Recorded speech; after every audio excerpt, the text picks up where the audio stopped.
తెనుగోళ్ళు ఇచ్చిన శిల్పక పండ్లు తేనె మామిడి పండ్లు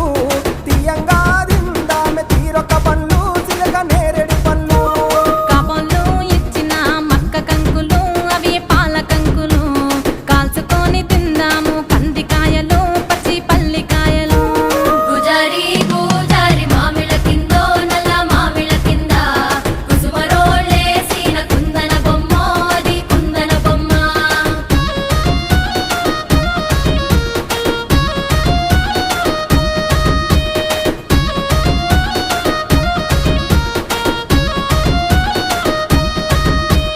బెస్తోలు పెట్టిన పచ్చి చేపలు అవి వట్టి చేపలు